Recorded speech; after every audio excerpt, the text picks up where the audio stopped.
Bueno,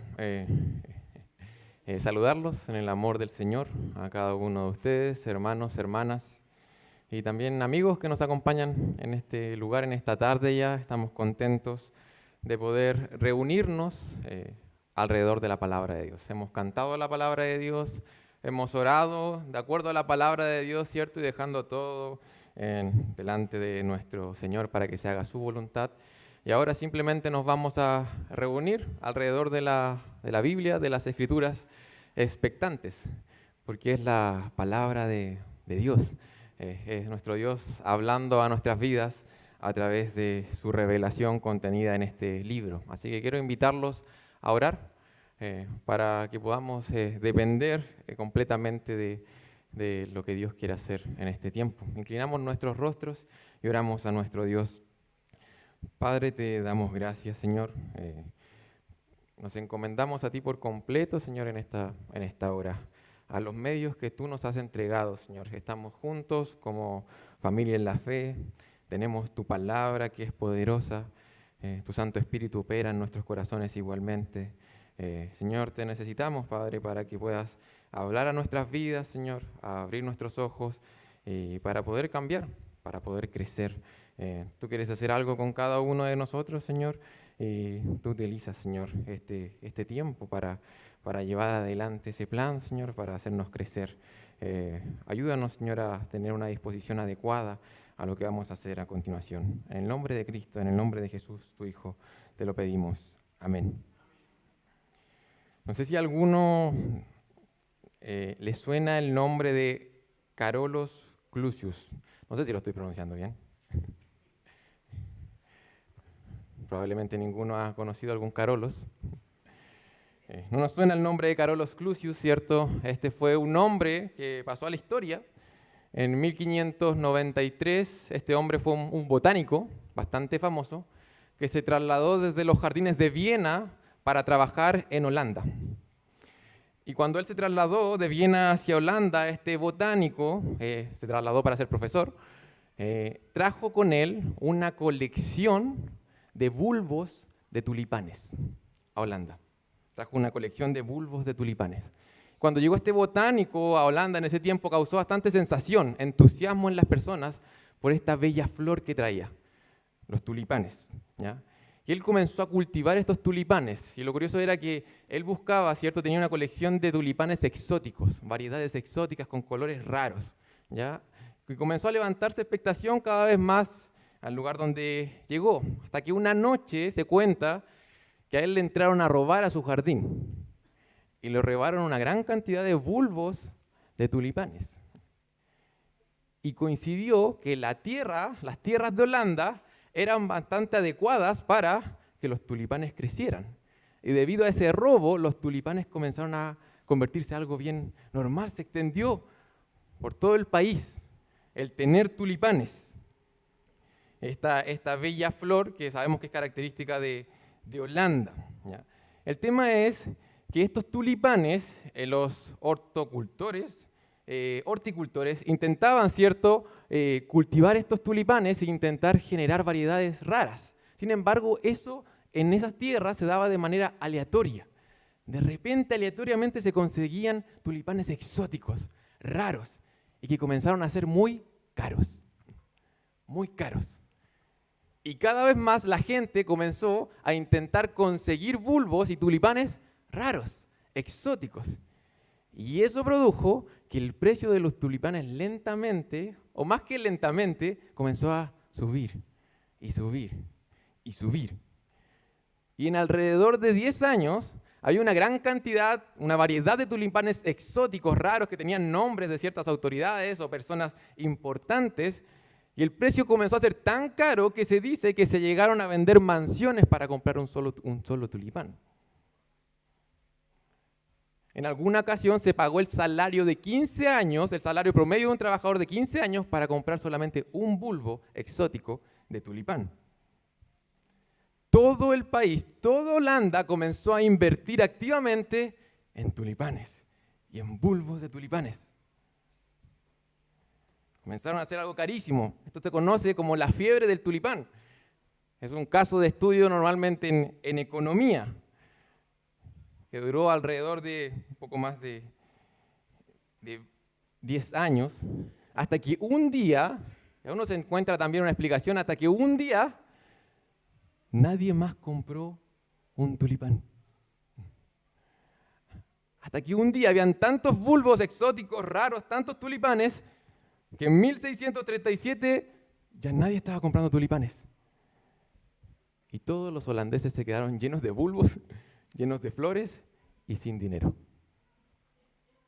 Una crisis económica. Ya sea que les gusten los tulipanes o no les gusten los tulipanes, en cierto sentido, si lo pensamos, todos estamos invirtiendo en nuestros propios tulipanes. En cierto sentido, todos estamos, ¿cierto?, invirtiendo nuestra vida, nuestros esfuerzos, nuestra mente en algún tipo de tulipán. Y una buena pregunta que debiéramos hacernos en este lugar es, ¿vale la pena? ¿Valen la pena esos bulbos o esos tulipanes en los cuales estamos invirtiendo nuestras vidas? ¿O llegará aquel día en que la burbuja reventará y nos daremos cuenta que nos hemos quedado con flores que nos sirven de mucho? La Biblia no habla de tulipanes, pero sí habla acerca de las cosas que realmente valen. Dios creó este mundo. Él ha dicho lo que realmente vale la pena buscar en este mundo, activamente, con nuestra mente, con nuestras fuerzas, con nuestro corazón. Él ha dicho, ¿sabes qué? Esto vale y esto nunca va a perder valor. Así que dale. Entrégate por completo. Invierte todo porque no vas a perder. Porque esto vale la pena en tu vida buscarlo activamente. Y hoy día vamos a estar en un texto en las Escrituras que nos hablan al menos de dos cosas que vale la pena buscar en nuestras vidas. Vale la pena hacer, vale la pena luchar por buscar esto. Vamos a continuar con nuestro estudio de Primera de Tesalonicenses. Y los quiero invitar a Primera de Tesalonicenses, capítulo 4.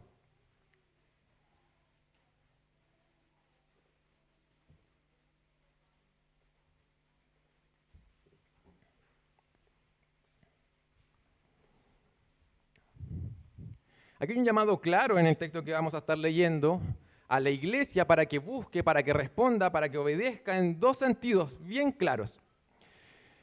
Estas no son todas las cosas que valen la pena en la vida cristiana, pero sí son dos cosas importantes que nosotros debiéramos estar buscando activamente en nuestra vida. Son cosas que Dios dice que esto sí tiene valor. Esto es importante que nosotros busquemos y que dediquemos nuestras vidas a esto. Primera de Tesalonicenses 4, versículo 9 al 12. Y vamos a estar dando lectura a la palabra de Dios. Y esta es la palabra de Dios en nuestro idioma, dice así: pero acerca del amor fraternal no tenéis necesidad de que os escriba, porque vosotros mismos habéis aprendido de Dios que os améis unos a otros. Y también lo hacéis así con todos los hermanos que están por toda Macedonia. Pero os rogamos, hermanos, que abundéis en ello más y más, y que procuréis tener tranquilidad y ocuparos en vuestros negocios y trabajar con vuestras manos de la manera que os hemos mandado, a fin de que os conduzcáis honradamente para con los de afuera y no tengáis necesidad de nada. En este texto hay dos llamados principales. Uno de ellos ya lo hemos revisado y Pablo ya lo había anticipado, ¿cierto? A través de una oración, a través de la acción de gracias que estaba en el capítulo 1. Es un llamado bien claro. Probablemente, si es que nos hemos acercado a la Biblia en algún momento, si es que venimos de un contexto de iglesia, conocemos este llamado claro, es un llamado repetitivo, pareciera ser que es algo muy importante, fundamental. Es un sello, es un distintivo de la vida de una persona que conoce a Dios, de un seguidor de Cristo, de un discípulo. Es algo que todo ser humano que tiene una relación con el Dios vivo, con el Dios verdadero, debiera estar buscando. Y Pablo lo destaca en esta iglesia. Y dice, ¿sabes qué? Y ustedes lo hacen. Y es maravilloso y sigan haciéndolo, ¿cierto? Dice, abunden más y más. Y esto es el amor fraternal, dice el texto, ¿cierto? Si ustedes tesalonicenses, bueno, no tengo ni siquiera que escribirles que hagan esto porque ustedes lo hacen, lo están buscando, se están dedicando a esto. Amarse fraternalmente. La palabra que aparece ahí en nuestras Biblias en el versículo 9 como amor fraternal es una palabra que nos suena un poco, es Filadelfia o Filadelfos, como la ciudad. Esta es una palabra compuesta, ¿cierto? Por un lado está como amigo o el amor amistoso, ¿cierto? Y por otro lado está adelfos, que es hermano. Y literalmente el amor fraternal significa el amor de hermanos, amor familiar.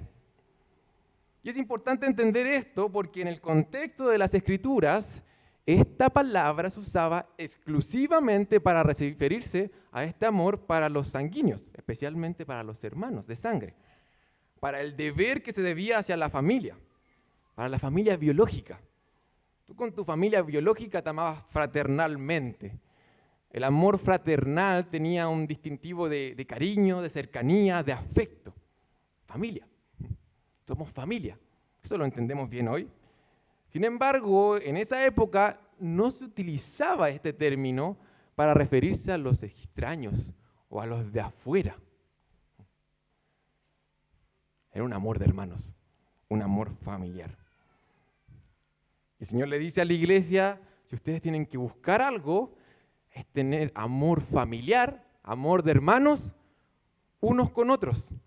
Definitivamente la iglesia tesalonicense no estaba llena de hermanos sanguíneos.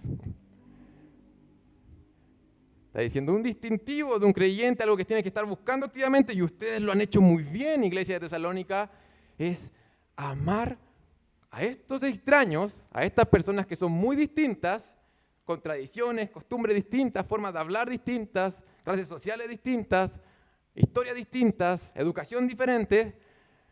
Ustedes tienen que amarlas como si fueran familia. Porque lo son. Porque lo son. Y la iglesia de Tesalónica lo hacía muy bien, ¿cierto? En el capítulo 1 Pablo da gracias porque esta iglesia era ejemplo para todos en Macedonia y Acaya. Esta iglesia era consciente de que, ¿sabes qué? Tenemos un Padre Celestial. Hemos sido reconciliados con Él, pero no solamente yo he sido reconciliado con este Padre, sino que Él también, y Él también, y Él también, y somos hermanos en todo el sentido de la palabra. De hecho, la Biblia habla mucho acerca de esta familia. De hecho, aunque quizás no somos muy conscientes, si es que has creído en Cristo como Señor y Salvador, eres adoptado. Muchas veces jugamos con este término, así como, no, él es adoptado, mi hermano, ¿cierto? Es adoptado. Somos adoptados. Si hemos creído en Cristo como Señor y Salvador, tú eres un adoptado. En Cristo. Y hemos sido convertidos en familia, una real familia. Y la iglesia lo entendía muy bien. Y Pablo dice, bueno, no tengo necesidad de decirles, ustedes se lo manifiestan unos a otros. Ahora, ¿cómo es posible que esta iglesia pudiera vivir así? Pablo ya lo había mencionado en la oración y aquí lo repite de una manera hermosa. Lo que encuentran ahí en el versículo 9 es maravilloso, en la forma que está escrito. Dice, acerca del amor fraternal, no tienen necesidad de que se escriba, porque vosotros mismos habéis aprendido de Dios, dice, que os améis unos a otros. ¿Por qué la iglesia podía amarse de esta forma tan extraña, cierto? Algo que no es natural.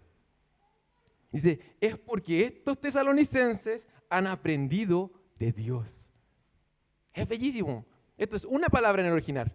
Aprendido de Dios, enseñado por Dios. Solamente una palabra que transmite esa idea. No lo tenemos en el español. Es más de una palabra en nuestras Biblias. Han sido enseñados por Dios. Está diciendo, Dios fue su maestro del amor. Es por eso que ustedes pueden amar. Porque hay un paso previo para poder entregarse de esta forma tan antinatural. Porque lo natural es amar a los nuestros. Hay un paso previo. Y el paso previo aquí que aparece es que han sido enseñados por Dios. Debemos ser enseñados por Dios para lograr amar. Para poder amar. Jesús ocupó un término similar, no es el mismo término. De hecho, este enseñados por Dios solamente aparece aquí en la Biblia, en el Nuevo Testamento. Pero Jesús ocupó una expresión parecida Y dijo esto, Juan 6:45, dijo, escrito están los profetas y serán todos enseñados por Dios, así que todo aquel que oyó al Padre y aprendió de Él, viene a mí. Jesús estaba hablando ahí acerca de que, ¿sabes qué? Nadie puede venir al Padre sin que, ¿sabes qué? Él nos tiene que traer. Dios tiene que traernos para que nosotros podamos venir a Jesús. En ese contexto está hablando Jesús ahí. Y ocupa una expresión parecida. Dice, es Dios que toma la iniciativa y te enseña su amor. Y esa es la única forma en que tú puedas venir a Jesús. Y de hecho ahí Jesús está citando a los profetas, específicamente a Isaías, en el contexto del nuevo pacto. Está diciendo, ¿sabes qué necesitamos para poder amar de esta manera? Necesitamos ser enseñados por Dios. Y ser enseñados por Dios significa que Dios intervenga tu corazón, saque tu corazón de piedra y ponga un corazón de carne dentro tuyo. Es la única manera de poder amar de esta forma. Que Dios intervenga en nuestro corazón, saque nuestro corazón de piedra, ponga un corazón de carne, ponga su espíritu dentro de nosotros, así nosotros podamos responder a Jesús y amar. Amar de esta manera única. Y eso es lo que había pasado con los tesalonicenses. De hecho, en el capítulo 1 dijo Pablo, ustedes son elegidos, escogidos por Dios. Yo lo sé. Una expresión parecida, ustedes han sido enseñados por Dios. Está diciendo, ustedes han experimentado esa transformación interna. Esa operación, en la mañana hablábamos, ¿cierto?, del problema al riñón.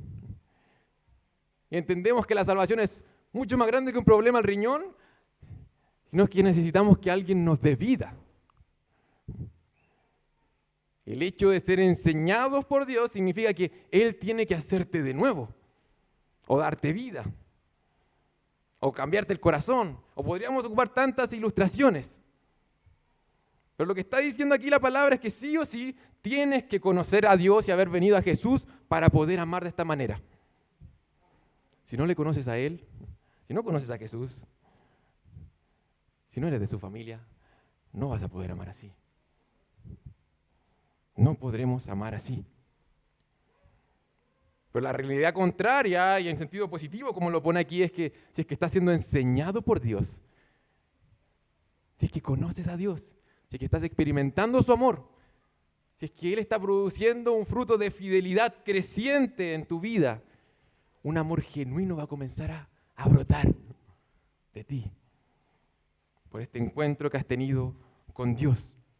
Y vas a poder amar a esa familia que en términos humanos no es tu familia. Pero tú experimentas afecto, cariño, te entregas, sirves a estas personas que de otra forma, con las cuales no me relacionaría.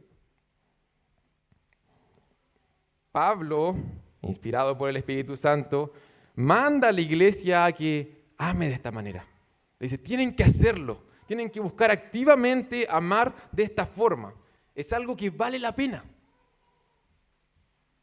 Es algo que sabemos, pero que nos cuesta convencernos. Creer realmente que vale la pena vivir la vida para los demás. Y dice, esto es lo que les conviene. Esta es la buena voluntad de Dios. El capítulo A comienza hablando de que agraden a Dios. Busquen la santidad, crezcan en santificación. Esa es la voluntad de Dios, su santificación. Bueno, esto está ahí. Esto es parte de eso. Esto es algo agradable, es algo bueno, es algo glorioso. Que tu vida luzca así, volcada hacia los demás. Ahora, una buena pregunta que podría surgir aquí es, bueno, pastor, ¿pero cómo lo hago? Si yo veo mi corazón y no pasa nada. Y me cuesta. ¿Cómo hago esto? Y aquí hay un pequeño dilema que yo les quiero plantear. Quiero que vean en sus Biblias el versículo 10 nuevamente. Versículo 10. Dice, bueno, y ustedes lo hacen con todos los hermanos que están por toda Macedonia, pero rogamos, aquí está el llamado, el mandato, la búsqueda, hermanos, que abundes en ello más y más. Es un mandato, ¿cierto?, a la iglesia. Le dice, ustedes abunden en amor cada vez más. Lo están haciendo bien. Es un buen momento para decirlo, sigue haciéndolo. Abunden más. Ya es un mandato hacia la iglesia. Ahora leamos el capítulo 3, versículo 10.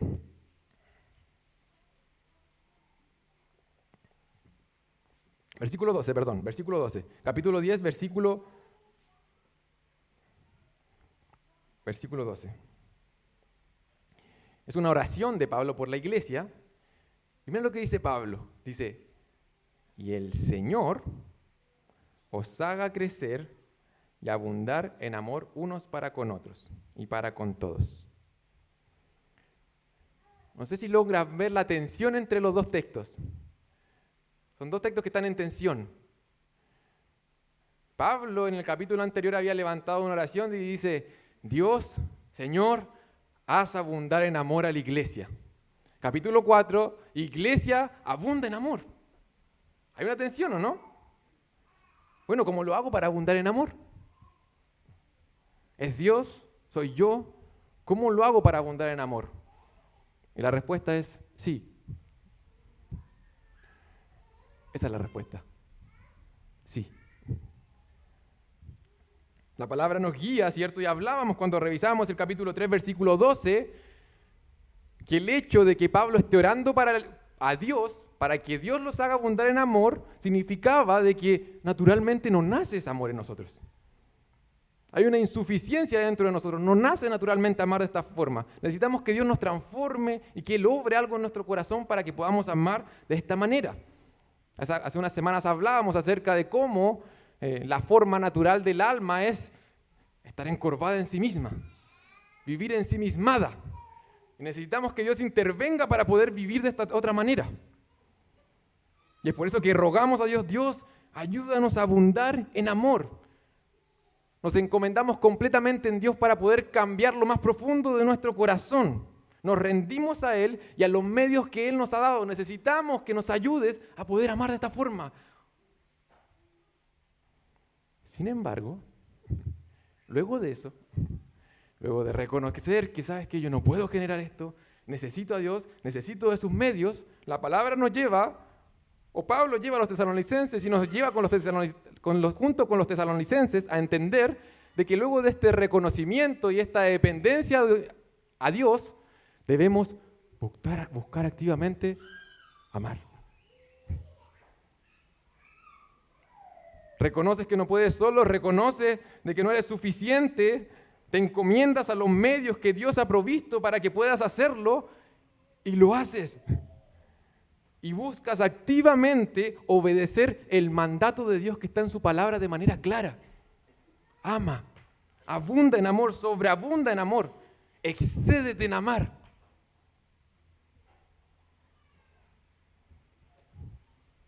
La respuesta era sí. Ambas cosas deben suceder. Y eso es glorioso. Eso es bueno para nosotros. Por un lado nos guarda del orgullo. Yo estoy orando a Dios para abundar en amor y cuando me veo amando, cuando me veo entregando mi vida desinteresadamente hacia los demás, yo puedo reconocer, ese no soy yo. Yo estoy dependiendo de Dios, de su gracia, me encomendé completamente a Él y ahora estoy amando, me estoy entregando hacia los demás de manera desinteresada. Yo no amo así. Ese no es el amor de Matías. Yo amo lo que es bonito, yo amo lo que es agradable para mí, yo amo lo que me conviene, yo amo a mi manera. Este es Cristo en mí. Este es Él. Mata mi orgullo, me destruye y hace que Cristo resplandezca. Pero por otro lado, entender que yo activamente tengo que responder a estos mandatos me guarda de la pasividad y la comodidad. Es que mi hermano, no basta solo que tú le digas, Señor, ayúdame a amar, y te vas, y te olvidas de todos los que están en este lugar. Dios da mandatos en su palabra y provee lo necesario para que nosotros podamos obedecer,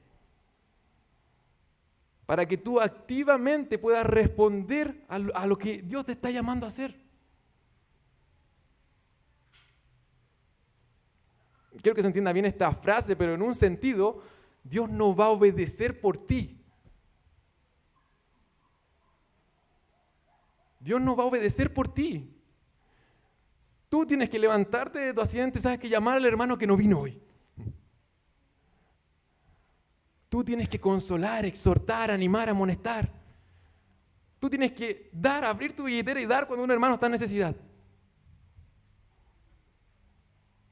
Somos nosotros los que activamente tenemos que amar fraternalmente. Y cuando lo hacemos decimos, Señor, eso no nació de mí. Eres tú.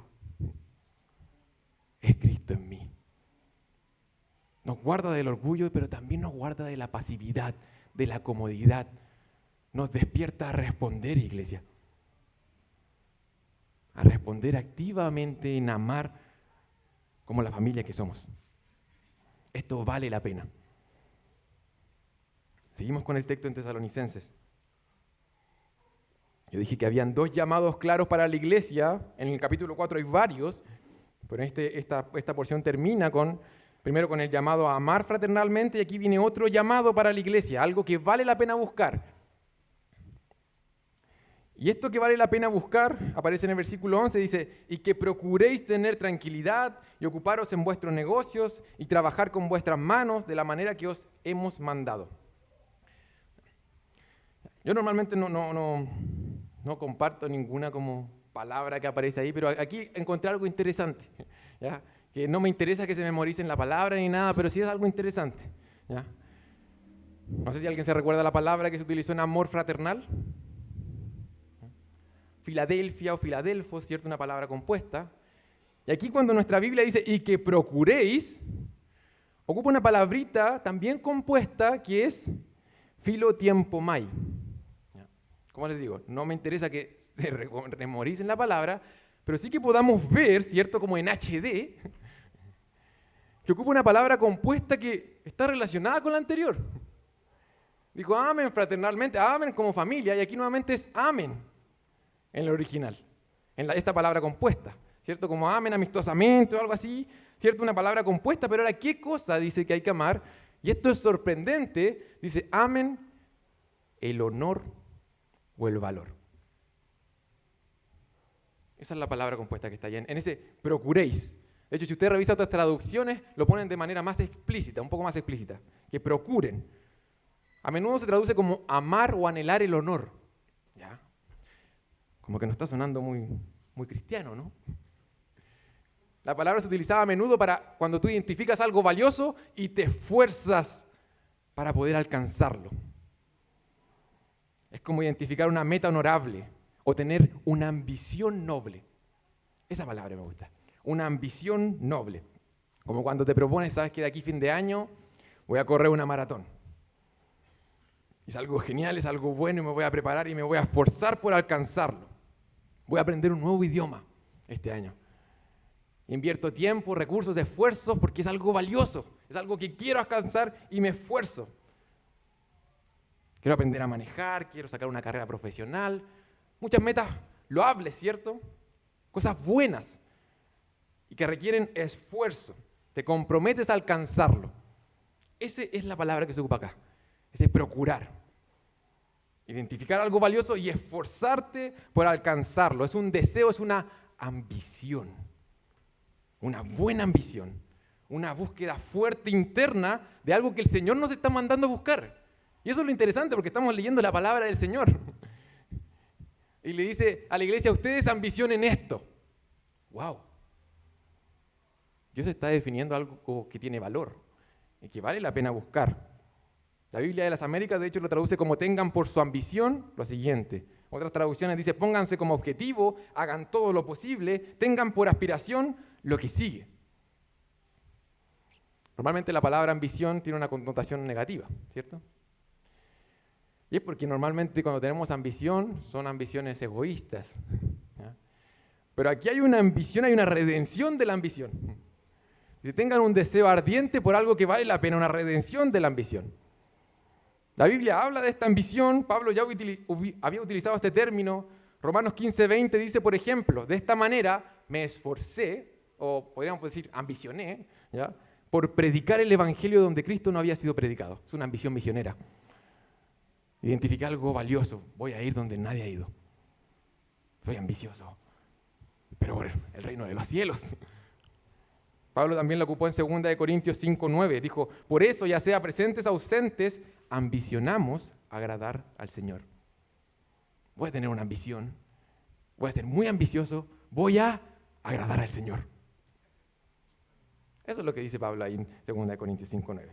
Dice, esto es buenísimo perseguirlo, esto es valiosísimo. Volvamos a Tesalónica y ¿qué es lo que dice ahí? Que es bueno, que es reluciente, que es valioso. Dice, y que procuren, y que ambicionen, y que se esfuercen, y que aspiren con todas sus fuerzas a algo valioso, tener tranquilidad, ocuparse en sus negocios y trabajar con sus manos en lo que les mandó.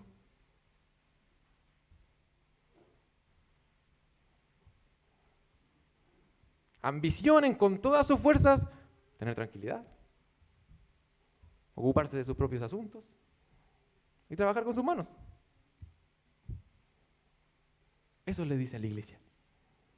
Los llama simplemente a tener una vida quieta, una vida tranquila. De hecho, algunos lo traducen como vida silenciosa. O sea, es que no es una vida ruidosa, de apariencias o con pompos y platillos, ¿cierto? Y llamando, no, una vida tranquila, sosegada también puede ser, ordenada, responsable, que te ocupe de tus asuntos y trabajes. Hagan eso y es algo buenísimo, es algo excelente, es algo de valor. Ocuparte en tus asuntos, no andar entrometiéndote en cosas que son inútiles y trabajar con tus manos. De hecho, ahí los llama explícitamente a ser económicamente autosuficientes. En 1 Corintios 5, versículo 14, se menciona un grupo que estaba dentro de la iglesia. Quizás nos ayuda un poco más a entender esta exhortación o esto que hay que perseguir. Versículo 14, capítulo 5. Y también os rogamos, hermanos, que amonestéis a los ociosos. ¿Ya? Dentro de la iglesia había un grupo de hermanos que no estaban trabajando y que estaban aprovechándose de la caridad de los otros hermanos. Oye, esta iglesia es amorosa. Y bueno, estaban viviendo de eso. Algunos creen, también proponen que el mal entendimiento de la segunda venida del Señor, y mi hermano, si es que queremos crecer en este entendimiento, venga la próxima semana, porque ahí en nuestra Biblia vemos versículo 13 y ahí se viene lo bueno. Hay un mal entendimiento acerca de la segunda venida del Señor y algunos creían, ¿sabes qué? Va a venir el Señor pronto, mejor no trabajo. ¿Para qué voy a trabajar? Ociosos dentro de la congregación. Y de hecho unos meses después escribe 2 Tesalonicenses y dedica así un párrafo a los ociosos y al trabajo. En 2 Tesalonicenses 3, versículos 6 al 15. ¿Ya? Y ¿sabes qué? Si es que van a ocuparse de algo y van a esforzarse por algo, van a ambicionar algo, vivan una vida tranquila y trabajen con sus manos. La mayoría de los trabajos de la época eran con las manos. Eran trabajos pesados, artesanos, pescadores, agricultores. Requerían un esfuerzo y les dice, ¿sabes qué? Tienen que hacerlo. Y eso es bueno. Eso es un llamado de parte de Dios para la iglesia. Eso es bueno. Que vivan vidas tranquilas y trabajen.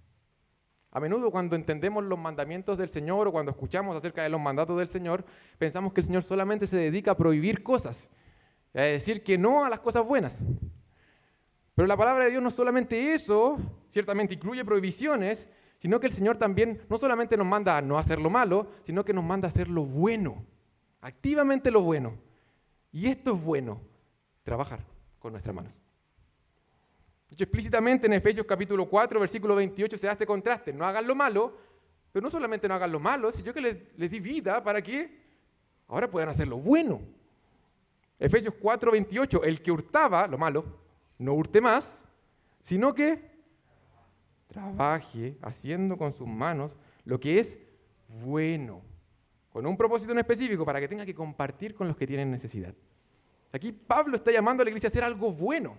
Es una ambición, recuerden, que requiere mucho esfuerzo.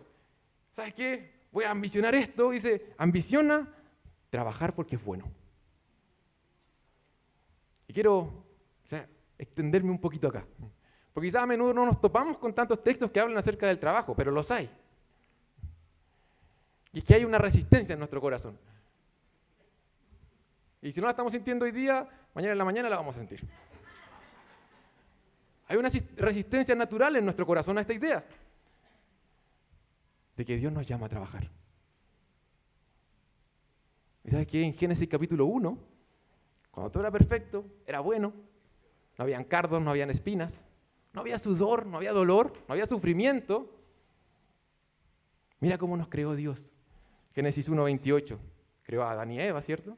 Y los bendijo Dios y les dijo, fructificad y multiplicaos, llenad la tierra y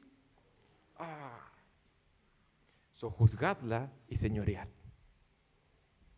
Nos creó como corregentes, ¿cierto?, a cargo de gobernar y administrar la creación, de trabajar. Dios nos creó para trabajar. Es un llamado de parte de Dios. Dios no nos creó para vivir todo el año de vacaciones. Y eso es bueno. Eso es bueno, mis hermanos. Usted sigue avanzando en el libro de Génesis y en el capítulo 3 quizás encuentra la explicación de por qué decimos eso, ¿cierto? La caída, y como consecuencia de la caída no entró el trabajo. Como consecuencia entró, ¿sabes qué? Lo que dije, cardos, espinas, esfuerzo, nos cuesta, ¿cierto? Sufrimos para poder conseguir el pan de cada día. Tenemos que esforzar y eso va a requerir, ¿cierto?, muchas veces dolor, cansancio. Esas son consecuencias de la caída, pero el trabajo sigue siendo algo bueno. Es algo bueno, mis hermanos. Y de hecho el Señor nos dice, ¿sabes qué? Todo lo que tú haces en tu vida, incluso comer, lo puedes hacer para el Señor. Y eso incluye el trabajo. En el Nuevo Testamento se habla explícitamente que ya sea que hagamos cualquier otra cosa, tenemos que hacerlo para el Señor. No tenemos que hacer las cosas para los hombres. Entonces, si el trabajo es bueno, incluso después de la caída dice que todo lo puedo hacer para el Señor, eso significa que nosotros trabajamos para el Señor. Y eso es bueno. Eso es bueno porque Él nos diseñó así. Nos creó para trabajar. Mira, podemos administrar la creación del Señor y darle gloria mientras lo hacemos. Nos cuesta. Cuando ocurrió la Reforma Protestante, uno revisa y los primeros protestantes, las primeras generaciones de protestantes, los 1500, 1600, ellos lo entendieron muy bien. Normalmente a esa época y la forma en que trabajaban los protestantes se le conoce como la ética protestante del trabajo. La ética de trabajo protestante se le conoce. Es que estos creyentes trabajaban bien, trabajaban excelente, destacaban por su excelencia en su trabajo. En algún sentido podríamos decir su trabajo era glorioso, porque Dios era su jefe. Y ellos lo entendieron muy bien y trabajaban así. Trabajaban para el Señor, trabajaban para Dios y comenzaron a entender que el trabajo era un llamado de Dios para ellos.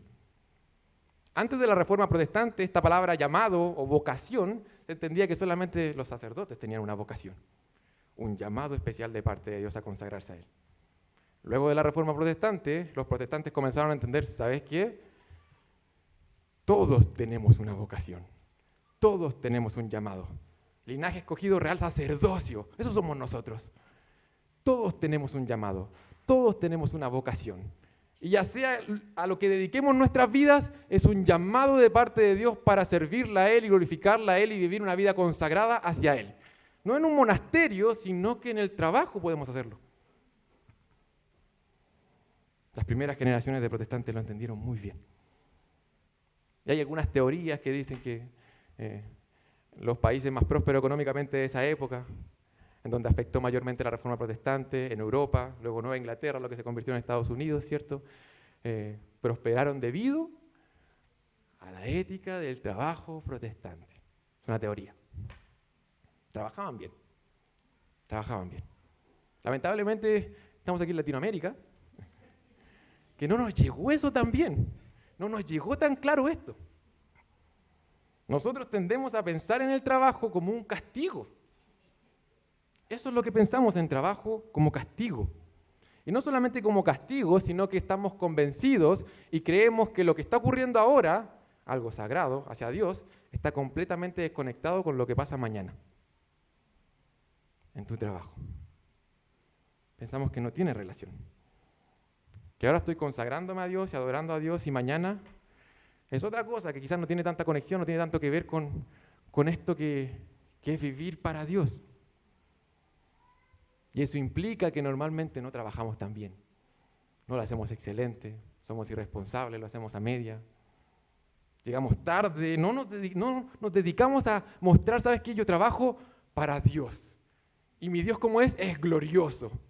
Y quiero que el mundo vea cómo trabajo y diga, wow, el Dios de esta persona es maravilloso, el jefe. ¿Qué hizo el jefe para que esta persona pudiera trabajar así? ¿Sabes qué? Yo trabajo para el Señor. Trabajo para Él. Y Dios nos llama a ambicionar esto, a esforzarnos por esto. Esfuérzate por ser responsable y vivir una vida ordenada, tranquila, y trabajar con tus manos. Hazlo bien, dedícate a eso, y eso es adoración al Señor. Eso es un llamado del Señor. Eso es lo que Pablo le está llamando a la iglesia. Es a eso a lo que el Señor nos llama a vivir. Vidas tranquilas, ordenadas, responsables. El versículo 2 añade un propósito. Y el trabajo puede tener varios propósitos, pero es maravilloso que el primer propósito era el amor fraternal, para acá, para los que están dentro, y este segundo propósito es para los de afuera. El propósito de hacer eso no apunta hacia nosotros en última instancia, sino que vamos a glorificar a Dios, amándonos entre nosotros y pensando en los de afuera. Van a vivir vidas tranquilas, ordenadas, responsables, trabajando, a fin de que os conduzcáis honradamente para con los de afuera y no tengáis necesidad de nada. Alienta a la iglesia a hacerlo para tener un buen testimonio para los no creyentes, para que tengan el respeto de los de afuera, para que cuando te toque hablar del Evangelio, tu testimonio no manche completamente el mensaje que estás intentando predicar. ¿Me estás diciendo que tú eres un siervo y Dios es tu Señor? ¿Y que tú trabajas para Dios? Algo no calza. Les dice, háganlo para que el Evangelio no entre en desprestigio, para que los de afuera puedan respetarlos. Y es maravilloso porque el texto hace una relación entre versículo 11 y versículo 12, entre trabajo y los no creyentes. Como un puente. Como un puente que nos permite, ¿sabes qué? Nos abre puertas, nos abre caminos, nos lleva a conversaciones, a conocer personas que van a poder escucharnos porque nos respetan. Abre puertas para comunicar el Evangelio, la manera en que trabajamos, la manera en que vivimos nuestras vidas, ordenadas, tranquilas, responsables, trabajando con nuestras manos, va a abrir puentes, puertas, para que podamos exponer el mensaje del Evangelio. Construye puente. La manera en que cortamos el pelo, la manera en que ponemos una inyección, la manera en que, no sé, curamos un perrito, la manera en que cortamos el pasto, la manera en que cambiamos pañales, la manera en que limpiamos una casa, la manera en que vendemos ropa, atendemos público, la manera en que hacemos un informe. Nos va a abrir un puente con los de afuera. Nos van a respetar. Y vamos a poder comunicar por qué pasa esto.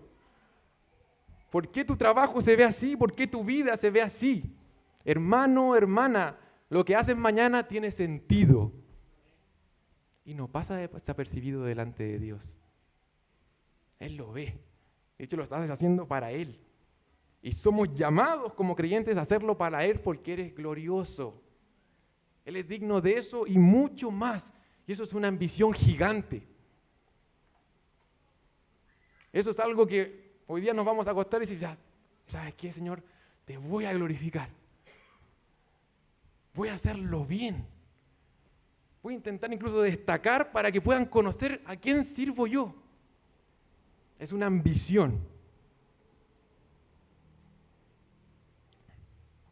Ya estamos terminando. Hermanos, quisiera terminar con una última pregunta. El texto hablaba de amarnos como familia y vivir vidas tranquilas, ordenadas, responsables. Una buena pregunta a hacernos es, ¿por qué nos cuesta tanto ver estas cosas como algo valioso? Es que probablemente que en nuestras metas de principio de año no estaban estas cosas. como que suena como un estándar muy cotidiano, ordinario, normal. Quiero amar a la iglesia como mi familia. Quiero vivir una vida tranquila y trabajar para el Señor.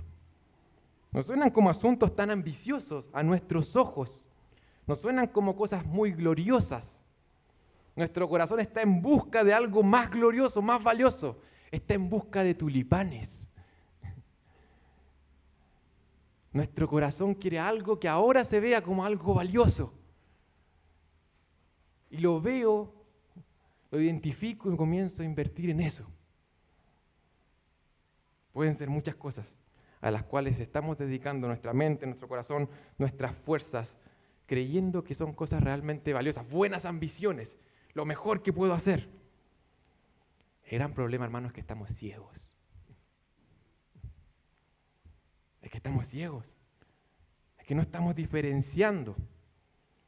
Y lo que Dios hace por medio de su palabra y de su espíritu es traer luz y revelarnos lo que realmente tiene valor.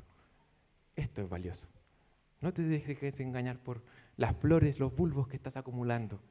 Por eso, por aquello que te estás sacrificando y que probablemente ni siquiera te vas a llevar de acá.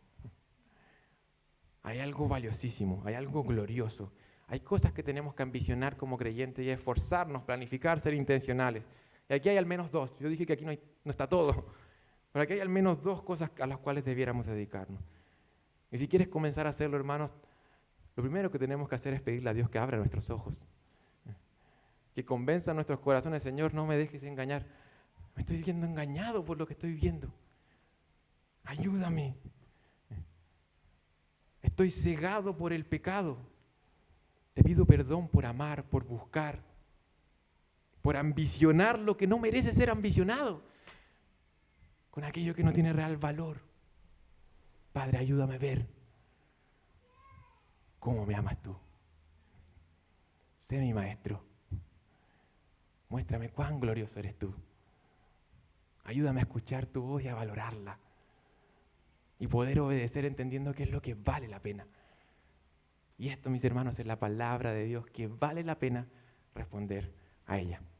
Vamos a terminar en oración. Padre, te damos gracias. Porque el hecho de que hoy podamos escuchar y tener fe es gracia de tu parte. Padre, si fuera por nosotros estaríamos desgastando nuestras vidas, todo nuestro ser, Señor, corriendo tras el viento. Te damos gracias, Padre, porque por medio de Cristo tú abres nuestros ojos, Señor, para que hoy podamos conocerte a ti, para que hoy tú seas nuestro Padre, para que podamos experimentar ese amor, experimentar tu persona, lo que significa ser reconciliados contigo y podamos responder viviendo la vida como merece ser vivida, viviendo de acuerdo a la vida que Cristo compró en la cruz para nosotros, sirviendo a aquel que no solamente pasa a ser nuestro Salvador, sino que pasa a ser también nuestro Señor.